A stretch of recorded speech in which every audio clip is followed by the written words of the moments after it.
नमस्कार। आज हम गोता लगा रहे हैं डर की गहराइयों में और उससे बाहर निकलने के एक बहुत ही प्रेरणादायक सफर में। नमस्कार। ये कहानी विलियम ओ डगलस की है। अमेरिका के सुप्रीम कोर्ट में जज थे वो, काफी जाने माने।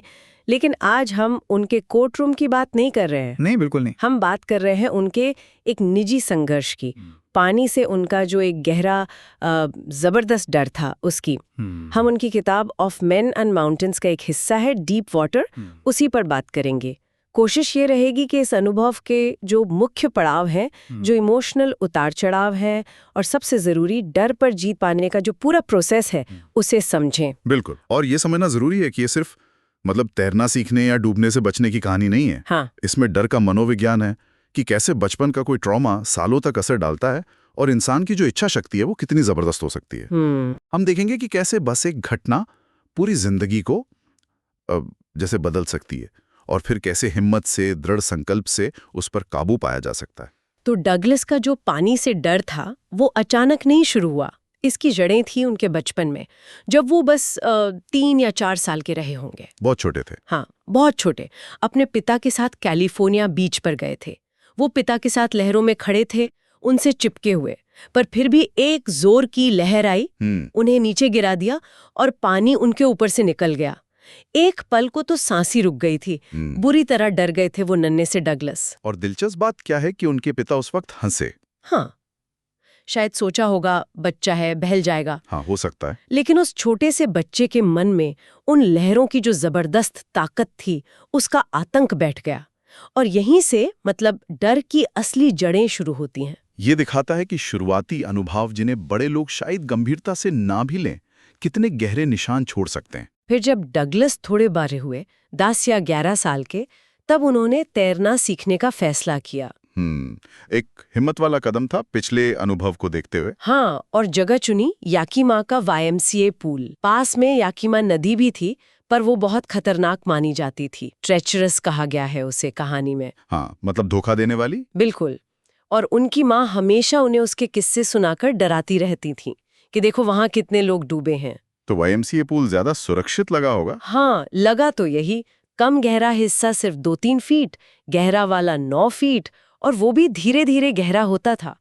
तो उन्होंने वाटर विंग्स खरीदे और पूल जाना शुरू किया। अच्छा। थोड़ी शर्म भी थी उन्हें अपने पतले पैरों को लेकर, पर जैसा वो लिखते हैं, अपने अभिमान को दबाया और हिम्मत जुटाई। धीरे धीरे वो पानी में थोड़ा सहज भी होने लगे थे।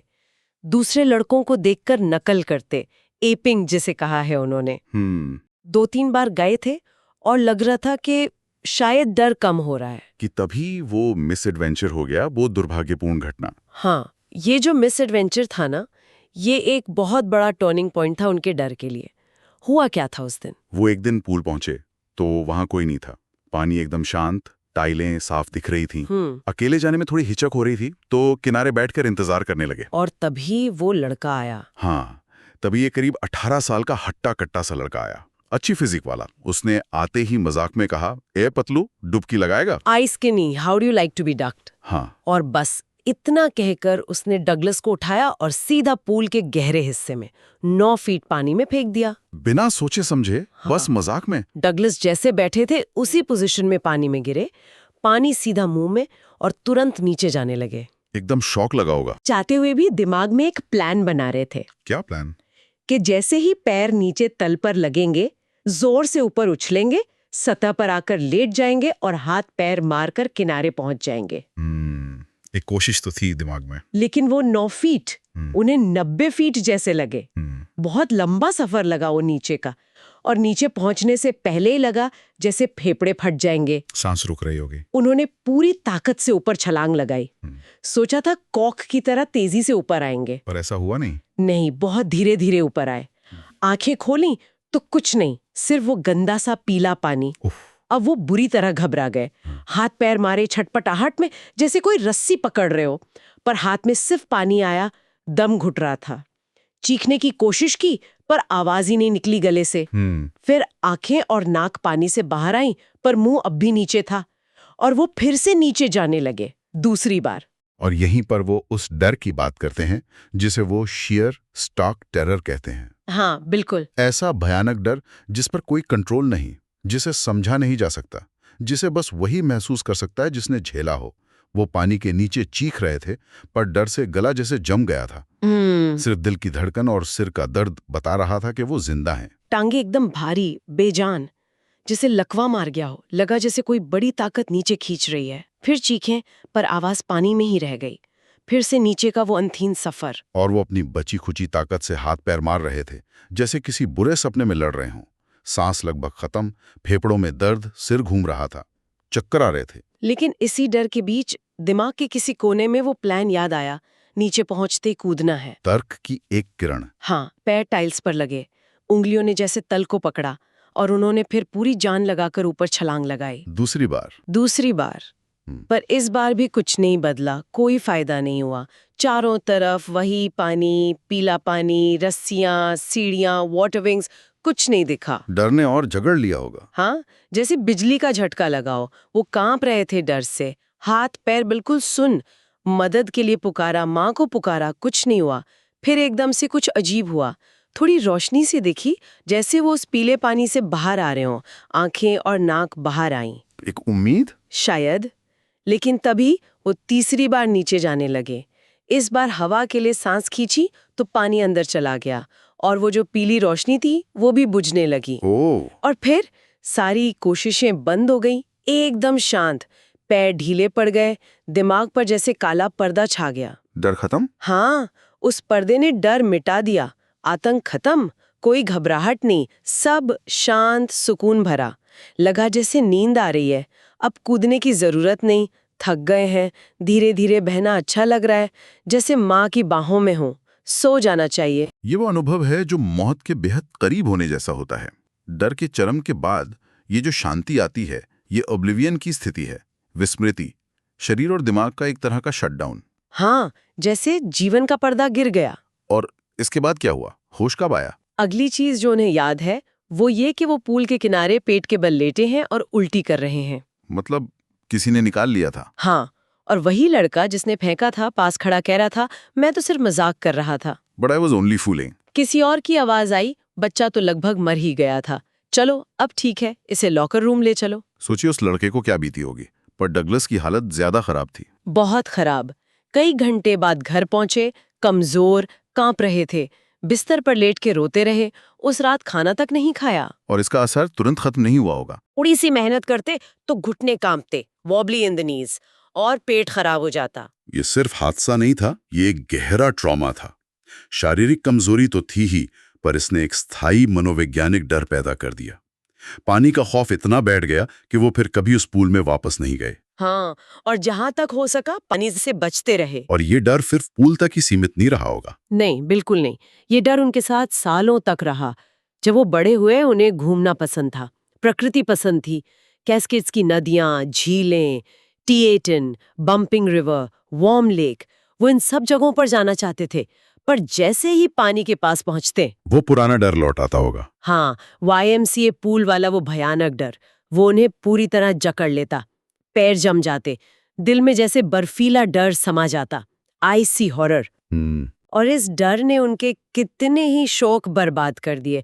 मेन झीलों में सैल्मन पकड़ना, न्यू हैम्पशायर में बास फिशिंग, ओरेगॉन में ट्राउट पकड़ना, कोलंबिया नदी, कैस्केड्स, जहां भी गए पानी का डर उनके पीछे रहा। मतलब कैनोइंग, बोटिंग, स्विमिंग, फिशिंग, सबका मजा किरकिरा। हाँ, वो लिखते हैं कि इसने उन्हें इन सब खुशियों से वंचित कर दिया, deprived me of the Joy. कितना कुछ छूट रहा था इस एक डर की वजह से। ये क्लासिक केस है कि कैसे एक स्पेसिफिक फोबिया, एक खास चीज का डर, फैलकर जिंदगी के कई हिस्सों को नेगेटिवली इम्पैक्ट कर सकता है। ये उनके लिए एक हैंडीकैप जैसा बन गया था। डगलस ने इस डर से निकलने की बहुत कोशिश की, अपने हर तरीके से, एवरी वे आई न्यू, पर डर बहुत मजबूती से जमा हुआ था। लेकिन उन्होंने हार नहीं मानी। नहीं, आखिरकार 1 अक्टूबर में उन्होंने फैसला किया कि अब एक इंस्ट्रक्टर की मदद लेंगे, तैरना सीखेंगे। ये एक बहुत बड़ा और शायद सबसे अहम फैसला था इस डर पर काबू पाने की दिशा में का अपनाया। कैसा तरीका? उन्होंने डगलस की कमर पर एक बेल्ट बांधी, उससे एक रस्सी जुड़ी थी जो ऊपर एक तार पर लगी पुली से गुजरती थी। अच्छा। रस्सी का दूसरा सिरा इंस्ट्रक्टर के हाथ में रहता, और इस तरह वो पूल में आगे पीछे तैरने का अभ्यास करते, घंटे दर घंटे, दिन दर दिन, हफ्ते दर हफ्ते। ये एक तरह से सिस्टमैटिक डिसेंसिटाइजेशन जैसा है, कंट्रोल माहौल में धीरे धीरे डर का सामना करना। पर ये आसान नहीं रहा होगा। नहीं, बिल्कुल नहीं। वो बताते हैं कि हर बार जब इंस्ट्रक्टर रस्सी ढीली छोड़ते और उनका सिर पानी के नीचे जाता तो पुराना डर, a bit of the panic, लौट आता। पैर जम जाते। 3 महीने लग गए सिर्फ इस शुरुआती तनाव को कम करने में। सोचिए कितना धैर्य रखा होगा दोनों ने। हाँ, फिर इंस्ट्रक्टर ने पानी में मुंह डालकर सांस छोड़ना और नाक ऊपर करके सांस लेना सिखाया। ये अभ्यास उन्होंने सैकड़ों बार किया। धीरे धीरे सिर पानी में डालने पर जो घबराहट होती थी वो कम हुई। एक एक खा के डर के हिस्सों पर काम किया। बिल्कुल। अगला स्टेप था पूल के किनारे पकड़कर सिर्फ पैरों से किक मारना। हफ्तों तक यही किया। शुरू में पैर काम ही नहीं करते थे, पर धीरे धीरे उनमें हरकत आई और आखिरकार वो उन्हें कंट्रोल कर सके। तो इस तरह, जैसा डगलस कहते हैं, इंस्ट्रक्टर ने टुकड़ा टुकड़ा करके एक तैराक बनाया। Piece by piece he built a swimmer. हाँ, हर हिस्से को परफेक्ट किया, फिर सबको जोड़ा। ये डर पर काबू पाने का बहुत ही व्यवस्थित और धैर्य वाला तरीका है। किसी भी डर से निपटने के लिए ये अप्रोच बहुत कारगर हो सकती है। तो अप्रैल तक इंस्ट्रक्टर ने कहा, अब तुम तैर सकते हो। डाइव लगाओ और पूल की लंबाई क्रॉल स्ट्रोक में तैरो। और डगलस ने कर दिखाया। हाँ, उन्होंने किया। इंस्ट्रक्टर का काम तो पूरा हो गया था। लेकिन डगलस का नहीं। बिल्कुल। उनके मन में अब भी शक था कि क्या अकेले में डर वापस आएगा, क्या वो फिर से आतंकित महसूस करेंगे। ये डर इतनी आसानी से पीछा नहीं छोड़ता। नहीं छोड़ता। तो उन्होंने पूल में अकेले तैरना शुरू किया। बार बार पूल की लंबाई तैरी। कभी कभी पुराने डर के छोटे छोटे निशान लौटते थे। पर अब डगलस उनसे लड़ सकते थे। वो मन ही मन डर को डांटते थे। अच्छा, मुझे डराने की कोशिश, तो ये लो, और फिर एक और चक्कर लगाते। ये एक बड़ा बदलाव था। अब वो डर पर हावी हो रहे थे। हाँ, ये जुलाई तक चला, पर वो अब भी पूरी तरह संतुष्ट नहीं थे। पक्का नहीं था कि सारा डर चला गया है। असली परीक्षा बाकी थी। हाँ, असली परीक्षा। तो वे गए न्यू हैम्पशायर, लेक वेंटवर्थ। वहां ट्रिग्स आइलैंड पर एक डॉक से कूदे और 2 मील तैरकर स्टैम्पैक्ट आइलैंड पहुंचे। 2 मील खुली झील में? हाँ, crawl, breast stroke, side stroke, back stroke सब इस्तेमाल किया। ये तो जबरदस्त हिम्मत की बात थी। क्या वहां डर लौटा? एक बार लौटा, झील के बीच में। जब उन्होंने नीचे देखा और वो अथाह पानी देखा, बॉटमलेस वाटर, वही पुरानी सनसनी लौटी, पर बहुत हल्की सी, इन मिनिएचर। और इस बार उन्होंने क्या किया? इस बार वो हंसे और जैसे डर से कहा, मिस्टर टेरर, तुम मेरा क्या बिगाड़ सकते हो? Well mister terror, what do you think you can do to me? और डर भाग गया। वो तैरते रहे। कमाल है, डर को सीधे चुनौती दी और उसे हरा दिया। पर कुछ शक, रेजिडुअल डाउट्स अब भी थे। तो पहले मौके पर वे पश्चिम गए, टिएटन से कॉनरेड मीडोज, फिर मीड ग्लेशियर और वॉर्म लेक के किनारे कैंप लगाया। एक और चुनौती? हाँ, अगली सुबह कपड़े उतारे, झील में गोता लगाया और तैरकर दूसरे किनारे गए और वापस आए। और फिर वो खुशी से चीखे। उनकी आवाज गिलबर्ट पीक से टकराकर गूंजी। विजय की गूंज। हाँ, उन्होंने अपने पानी के डर पर पूरी तरह विजय पा ली थी। I had conquered my fear of water. ये आखिरी पड़ाव दिखाता है कि डर पर पूरी जीत के लिए खुद को मुश्किल, असली हालात में परखना कितना जरूरी है। सिर्फ पूल काफी नहीं था, खुली झील में बिना सहारे के तैरना ही असली जीत थी। और डगलस के लिए इस पूरे अनुभव का मतलब बहुत गहरा था। वो कहते हैं, इसे वही समझ सकता है जिसने उस भयानक डर, स्टार्क टेरर को झेला हो और फिर जीता हो। उन्होंने महसूस किया कि मौत में तो शांति है। In death there is peace. असली आतंक तो मौत के डर में है। There is terror only in the fear of death. और तब उन्हें रूजवेल्ट की बात याद आई। हाँ, राष्ट्रपति रूजवेल्ट का वो कथन, हमें अगर किसी चीज से डरना चाहिए तो वो खुद डर ही है। All we have to fear is fear itself. बिल्कुल। क्योंकि उन्होंने मौत के एहसास और उसके डर से पैदा होने वाले आतंक दोनों का अनुभव किया था, इसलिए उनके अंदर जीने की इच्छा, विल टू लिव, और भी ज्यादा मजबूत हो गई। और यही मेरे ख्याल से इस कहानी का सबसे बड़ा सबक है। डर पर जीत पाना सिर्फ एक डर से आजादी नहीं है। नहीं, ये जिंदगी को देखने का नजरिया बदल देता है। एक मुक्ति की भावना आती है, पहाड़ों पर चढ़ने की, पगडंडियों पर चलने की, डर को परे हटाकर जीने की आजादी।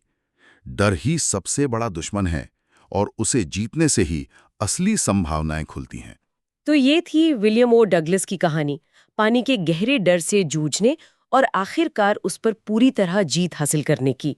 हमने देखा कैसे बचपन का एक हादसा, कैलिफोर्निया बीच वाला, और फिर YMCA पूल का वो मिस एडवेंचर सालों तक एक साए की तरह पीछे लगे रहे। लेकिन फिर वो पक्का इरादा, वो इंस्ट्रक्टर, वो महीनों का अभ्यास। हाँ, और फिर लेक वेंट टू अर्थ और वॉर्म लेक में खुद को परखना, ये सब उनके संघर्ष और जीत के बहुत अहम पड़ाव थे। बिल्कुल।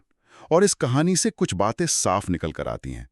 एक, कि डर, खासकर बचपन का ड्रामा, बहुत ताकतवर हो सकता है, पर अजेय नहीं होता। सही बात है। दूसरा, कि डर पर काबू पाने के लिए अक्सर एक व्यवस्थित तरीका, धैर्य और कभी-कभी बाहरी मदद जैसे इंस्ट्रक्टर की जरूरत पड़ती है। तीसरा और शायद सबसे जरूरी, डर का सामना करना ही उसे कमजोर करने का रास्ता है, चाहे वो कितना भी मुश्किल लगे।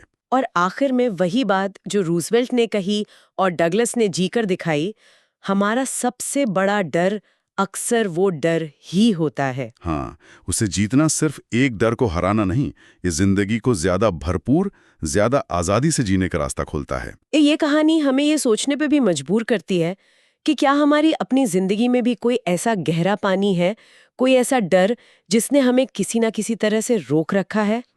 एक बहुत अहम सवाल है ये। और क्या हम डगलस की तरह उस डर का सामना करने, उसे समझने और उसे जीतने के लिए जरूरी कदम उठाने को तैयार हैं? ये सवाल हम अपने श्रोताओं के लिए छोड़ते हैं।